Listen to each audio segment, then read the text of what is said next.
Before we dive into this spine-chilling story, please subscribe now for daily tales you won't want to miss. I'm Tom, and I've just started my first night shift as a cab driver for a small-town company. I never thought I'd end up doing something like this, but life has a way of pushing you into places you never planned to go. I needed something that paid the bills, something simple, away from the noise and bustle of daily life. So when I saw the ad for a night shift cab driver, it felt like the perfect escape. The quiet, the solitude, it seemed like exactly what I needed. I pulled up to the cab company that night, the parking lot dimly lit by flickering streetlights. There was something off about it, like the place had been forgotten. The whole area felt still, almost too still. My supervisor, Rick, an older guy with a hard face and eyes that seemed to have seen too much, handed me a manual titled Rules of the Night Shift. It felt strange, almost unnerving, like something I should be wary of. But I brushed it off. Maybe it was part of the job, some company protocol or whatever. He told me to read it, to follow it, but all I could think about was the ride ahead. How bad could it be? Just a few hours, maybe a dozen stops. Nothing special. I skimmed through the manual quickly, just wanting to get it over with. My eyes caught the first rule. Never take the same passenger more than once. It seemed simple enough. A little odd, sure, but nothing worth dwelling on. I didn't give it too much thought. I'd follow the rules, get paid, and go home. What could go wrong? The first few rides were uneventful. The passengers were mostly quiet, some even nodding off in the back seat. The sound of the engine humming along the empty streets was almost soothing. But something about the night, it was too quiet. The kind of quiet that makes the hairs on the back of your neck stand up. The streets seemed empty, but not in the usual way. No cars, no pedestrians, just the occasional flicker of a street lamp as I passed. It felt like the world around me was holding its breath. I tried to shake the feeling. I had a job to do, after all. I couldn't let my imagination get the best of me. But as the night dragged on, it started to gnaw at me. The stillness of everything, the way the shadows seemed to stretch just a little too far, the way the passengers never said much, something was off. It wasn't enough to make me panic, but enough to make me uneasy. Every corner I turned, every empty street, I felt like I was being watched. I kept my eyes on the road, focusing on the task at hand. I told myself that it was just the night playing tricks on me. But as the minutes ticked by, I couldn't help but wonder, what was the real story behind this job? What was it about the night shift that made the rules so strange? But I pushed those thoughts aside. I still had hours to go. Just get through the shift, I told myself. It'll be over soon.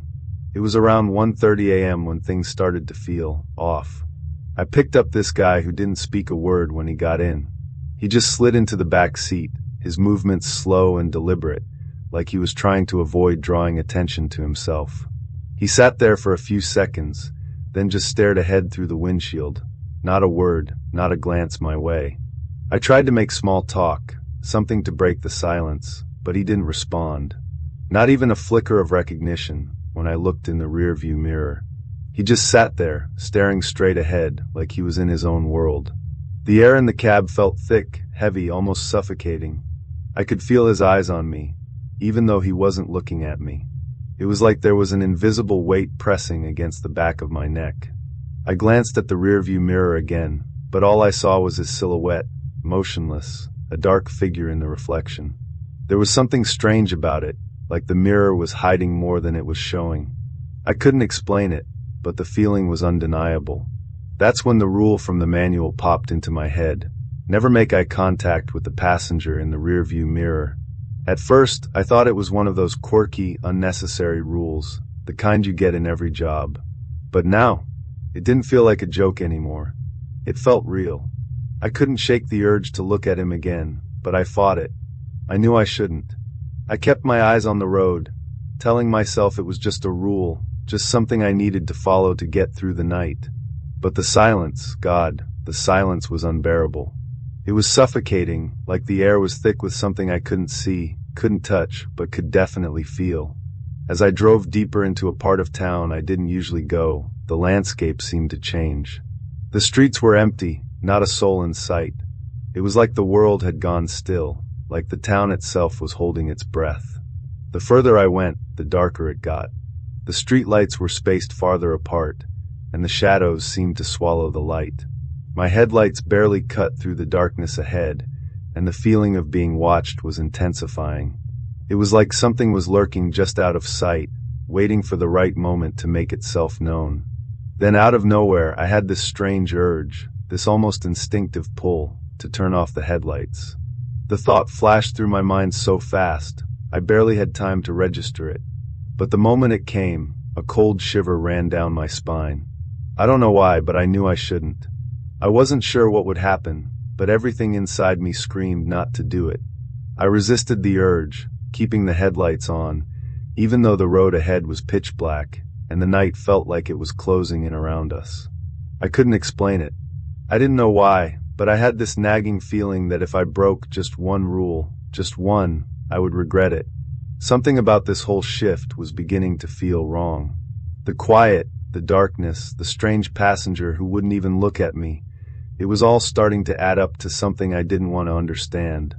I couldn't shake the feeling that whatever was coming, I wasn't prepared for it. After that ride, I couldn't shake the feeling that something wasn't right.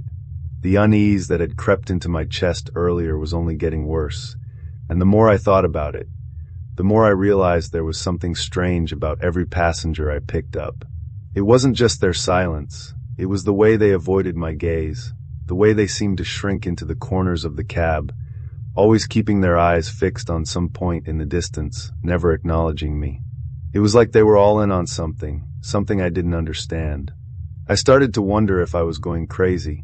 Maybe it was just the isolation of the night shift getting to me. But that feeling, it didn't go away. It lingered, gnawing at the back of my mind, making me second-guess every move I made. What if this wasn't just in my head? What if the rules, the ones I'd been dismissing, actually meant something? Maybe I hadn't been paying enough attention. Maybe I was missing something important. Then came the next passenger. I'll never forget him. He was an older man, dressed in a worn-out jacket that didn't seem to match the time of year. When he climbed into the cab, he didn't say a word, just slid into the back seat with a strange, unsettling calmness. I greeted him, but he didn't respond. He just stared ahead, his face expressionless. "Where to?" I asked, trying to break the silence. "Just keep driving straight," he replied in a voice that was disturbingly flat, like it was coming from a distance I couldn't quite place. No mention of a destination. No address. It was almost as if he didn't care. Like he wasn't even aware that I needed to know where he was going. I tried again. "Where are we headed?" "Keep driving straight," he repeated, his words cold and distant, like they were coming from someone who wasn't fully there. I looked at him through the rearview mirror, but his eyes were fixed on the road ahead, unmoving, as though he wasn't even aware of me. I could feel my pulse quicken as the silence between us stretched longer. My thoughts raced, and I couldn't help but think about the third rule from the manual: never turn off the headlights until you've completed the ride. I had been driving for a while now, and the streets around us were unfamiliar, dark, and empty. Every corner I took seemed to lead me deeper into a maze I couldn't escape. The idea of turning off the headlights seemed tempting, like it might somehow ease the growing tension in the air. I thought about it for a moment, but then the rule came back to me clear and sharp. I couldn't risk it. What if it was more important than I realized? What if breaking it would lead to something worse? The darkness around us felt oppressive now, like it was closing in from all sides. I forced myself to keep my hands steady on the wheel, my eyes fixed on the road ahead. I couldn't let myself make any more mistakes, not with everything feeling so wrong. Something was out there, something I couldn't see but could feel. And whatever it was, I wasn't ready to face it. So I kept the headlights on, the hum of the engine filling the silence between us. But even as I drove deeper into the night, I couldn't shake the feeling that I was being watched by the very darkness itself. The next passenger was the strangest yet. She climbed into the cab with a calmness that immediately put me on edge, almost like she'd been waiting for me. Her eyes were hidden behind dark sunglasses, even though it was the dead of night. She didn't say anything at first, just settled into the back seat with a peculiar, knowing silence. I tried to shake off the chill creeping up my spine, but it wasn't easy. Then, without warning, she spoke, and her words made my blood run cold. "You've been working here for 2 days now, haven't you, Tom?" How did she know my name? I hadn't told her, and she hadn't given me a chance to ask. She spoke as though she'd been watching me, like she knew everything about me. The hairs on the back of my neck stood up. I glanced at her through the rearview mirror, but her face was still obscured by those dark glasses. She didn't seem to care about the question I hadn't even asked. She just sat there, her voice low and flat, as if the answer was already something she had. I tried to keep my voice steady, though my heart was pounding in my chest. "How do you know my name?" She didn't answer immediately. Instead, she let the silence linger, thick and heavy. The longer she stayed quiet, the more I felt like I was suffocating. It was like the air had grown thicker, colder, pressing down on me. Then, when she finally spoke again, her voice seemed to echo in the cab, though I couldn't explain why. "It's not important, Tom. What matters is that you're still following the rules, right?" I couldn't respond. The question caught me off guard, and for a moment I couldn't breathe. I didn't know how she knew about the rules, but I knew deep down that she wasn't just some random passenger. She was part of something bigger than I could comprehend. My mind raced through everything that had happened so far. The strange passengers, the unnerving silences, the unsettling rules. They weren't just there for my protection, I realized. They were there to keep something from happening. Something that had to be contained. I kept my eyes on the road, trying to keep my hands steady on the wheel as I navigated the winding streets. I wasn't sure what was going on, but I was beginning to connect the dots. The rules weren't just guidelines, they were warnings. Warnings I hadn't fully understood until now. And the consequences of breaking them, they were real. Very real. I felt a cold sweat break out on the back of my neck. Every instinct in me screamed to turn back, to drive away, but something held me in place. I wasn't sure what would happen if I broke one of the rules, but I was starting to get the terrifying sense that I wasn't ready to find out. The woman remained eerily quiet for the rest of the ride. She didn't need to say anything more. The weight of her presence in the back seat was enough to make my skin crawl. When I finally dropped her off, I couldn't shake the feeling that this wasn't the last time I'd encounter her. That this was only the beginning of something far worse. The more I thought about it, the more the truth became undeniable. The rules weren't just there for safety. They were something far more crucial. Something that I had been too naive to understand before. They were a barrier, a shield against something I didn't fully comprehend yet. And I had to follow them. No questions asked. That night, while I was driving through the usual part of town, I glanced at the fuel gauge. It was lower than I remembered it being when I started my shift. I hadn't driven particularly far, and I couldn't recall using that much gas. A cold shiver ran down my spine as I watched the needle dip further, faster than usual. I quickly glanced at the manual, feeling a strange sense of urgency. That's when I saw rule number 4. It was clear, simple, and more terrifying than ever. Never let the fuel gauge fall below half. At first, I thought it was just some mechanical precaution, something about the cab's efficiency, but now it felt like a warning. A warning that had never quite hit me until this moment. I didn't want to test the limits, but the needle kept dropping, and I started to feel a cold sweat forming on the back of my neck. What would happen if I broke this rule? Was it about keeping something at bay? Or worse, was the fuel gauge warning me about something that I wasn't supposed to face? The silence in the cab grew heavier as I watched the fuel needle drop lower. The streets outside seemed darker, quieter, as if the town itself was holding its breath. I didn't know how to stop this feeling from growing, but I knew I couldn't let the fuel dip too low. What if the rules weren't just there to make my job easier, but to keep me from waking something I didn't understand? Something that had been lurking in the shadows all along. Every ride now felt like a test, a silent countdown, a game where the stakes were higher than I could comprehend. The passengers, they were all strange. Quiet. Too quiet. Their stillness, their unwillingness to speak, only amplified the unease gnawing at me. It was like they were waiting for something. Waiting for me to mess up. Waiting for me to break one of the rules. The last passenger I picked up was a man whose presence seemed to fill the cab in a way that made the air feel heavier. He didn't say a word when he climbed in. Not one word. Just this unnerving stare, locked on me through the rearview mirror. His eyes never left me. I tried to focus on the road, but the silence was suffocating. I couldn't escape the feeling that he wasn't just a passenger. He was a reminder. A reminder that one wrong move, one tiny slip, could be the end. I couldn't afford to make a mistake. I couldn't afford to forget the rules. The longer I drove, the more the weight of it all settled in. Every turn, every stoplight, every breath felt like it could be the one that broke everything. The man didn't blink. He didn't move. He just stared. And the longer I drove, the more I felt like I was being watched by something far beyond the physical world. I couldn't shake the growing suspicion that the passengers weren't the real threat. They were just the messengers, the signs. The rules, those were the real danger. I had to follow them. I had to. But a thought kept creeping into my mind, one that I didn't want to acknowledge. What would happen if I did break one of the rules? Would I even make it to the end of my shift? Or was I already too far gone? At this point, I could feel everything starting to align, almost like pieces of a puzzle clicking into place. The passengers, the rules, they weren't just coincidences. They were connected, and the more I thought about it, the more I realized there was something I wasn't seeing. Something I was being kept from understanding. And then, as if the night wasn't already strange enough, I picked up a passenger who felt different from the rest. He wasn't strange in the way the others were. He wasn't silent or unnervingly still. No, this man was calm.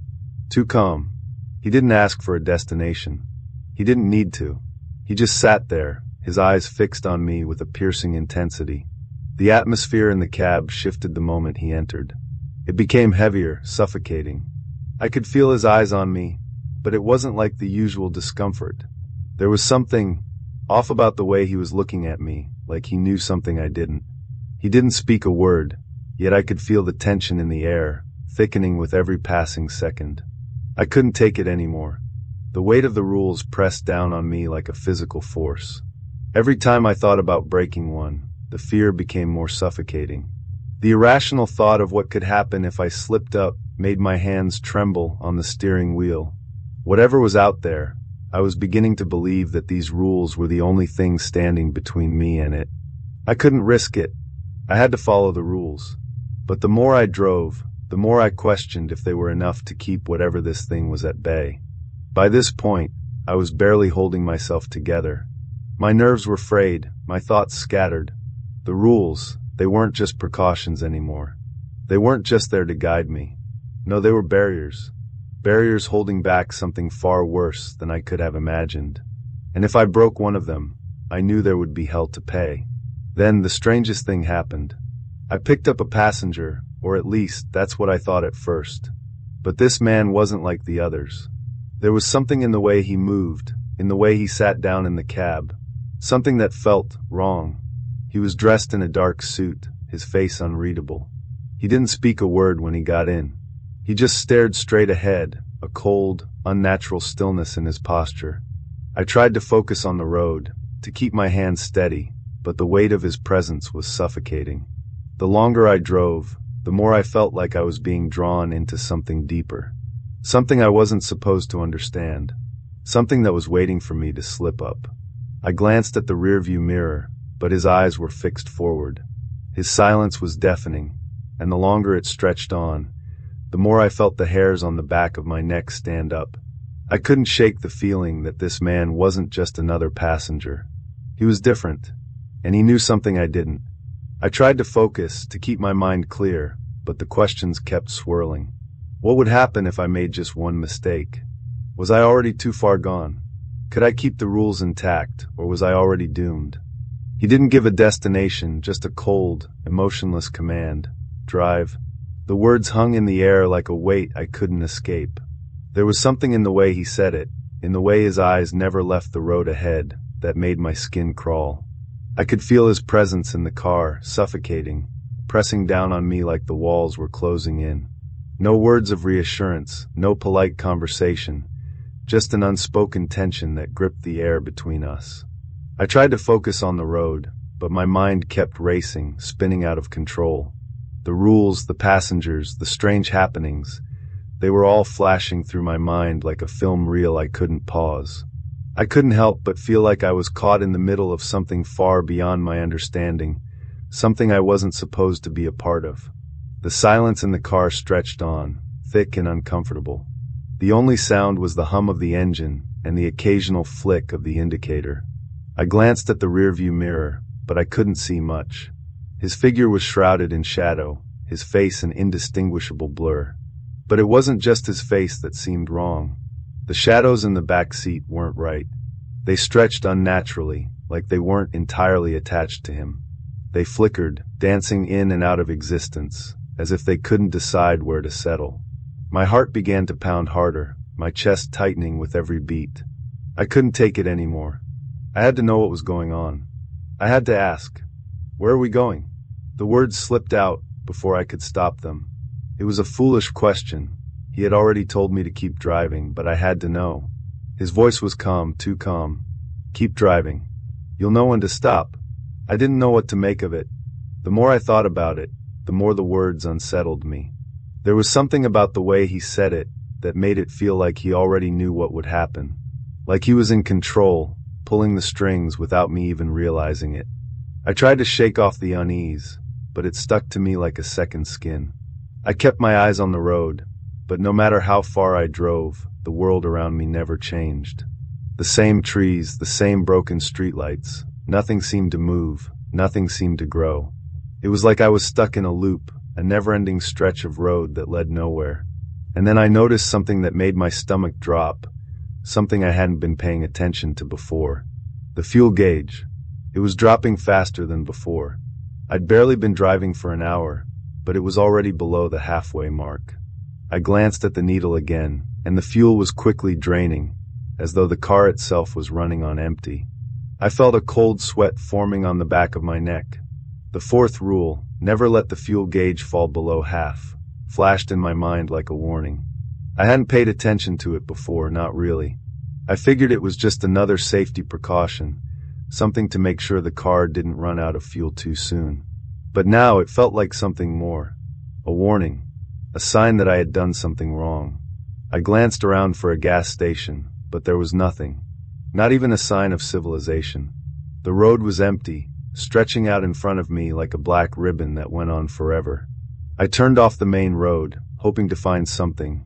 A gas station, a building, anything, but the surroundings remained unchanged. The more I drove, the more the road seemed to loop back on itself, as though I was going in circles. The weight of the rules, of the mistakes I had made, hung heavy in the air. I couldn't shake the feeling that I was being pulled deeper into something I didn't understand, something that was impossible to escape. The passenger's silent presence beside me only added to the pressure, his eyes fixed on the darkness ahead, his form barely visible in the dim light. "Please," I whispered to myself, my voice barely audible over the engine's hum. "Just let me find a way out of here." But there was no answer. The car kept moving forward, the road stretching out into the void. I could feel my heart racing, the panic rising in my chest. I had broken the rule. I had let the fuel drop below half, and now I was paying the price. The further I went, the more I realized it wasn't just the fuel that was running out. It was me. The fear, the dread, the suffocating sense of being trapped, it was all consuming. I wasn't driving anymore. I was being led, pushed forward by something far beyond my control. And then it happened. The world around me seemed to shift. The road warped, bending and twisting like it was alive. The familiar trees, the broken streetlights, the empty highway, everything melted away, replaced by darkness. Endless darkness that swallowed everything. I tried to slam on the brakes, but the car wouldn't stop. It wouldn't even slow down. I looked at the fuel gauge again, and it was empty. Completely empty. I felt the car lurch forward, the engine sputtering, as if it had come to its last breath. I knew what was coming, and I couldn't escape it. "Stop," I whispered, my voice shaking. "Please stop." But the car didn't stop. It kept driving, the passenger beside me still silent, still watching me. And then, as if in response to my plea, I saw something ahead, a figure standing in the middle of the road. It was a woman, her face obscured by a veil, her body dressed in tattered clothes. She stood perfectly still, like a statue, as the car barreled toward her. My heart skipped a beat. I knew what would happen next, and I couldn't stop it. I slammed on the brakes, but the car didn't slow down. It was as if we were moving through a dream, everything moving in slow motion. The figure didn't move, didn't flinch as the car came closer. I closed my eyes, bracing for impact, but it never came. When I opened my eyes again, we were still driving. The woman was gone. The road ahead was clear. But something had changed. The car was moving faster now, and the world around me had shifted. The rules, the fuel, the passengers, it was all a blur. I wasn't sure where I was anymore, or what I had become. And then I understood. The truth hit me like a punch to the gut. The rules weren't there to protect me. They were there to keep me from breaking them. To keep me from crossing a line that would trap me in a cycle I couldn't escape. I had already broken the rule. I had already crossed the line. And now there was no way out. I tried to leave. I really did. But as I looked around, I realized I couldn't. My hands gripped the steering wheel, sweat pooling in my palms, as the reality of the situation settled in. The odometer hadn't moved. I was stuck in an endless loop, picking up the same passengers, driving the same roads, over and over. I stared out the window at the dark, unchanging landscape, my heart pounding with growing panic. No matter how much I tried to focus, to force the car to stop, the road stretched on forever, repeating itself in a relentless cycle. The voice of the man in the dark suit echoed in my mind, cold and unyielding. The town needs its drivers to keep going. And that's when I understood. I was never meant to leave. I was stuck, forever driving the same route, doomed to follow the rules I once thought were just a formality. Forever. I had crossed a line, made a mistake, and now I was part of something I could never escape. My life, my world, had become the road, and I was destined to keep driving, never knowing if I would ever see the end. The rules had never just been precautions. They were chains, and I had broken them, sealing my fate. The car continued to drive itself, the passengers coming and going, their faces blurred and indistinct, trapped in the same cycle as me. And I realized, with a sinking feeling in my chest, that I would never be free. Thanks for watching. If you enjoyed the story, please subscribe for more creepy tales. If you'd like to support the channel, consider buying me a coffee on Ko-Fi. Every bit helps. Links in the description.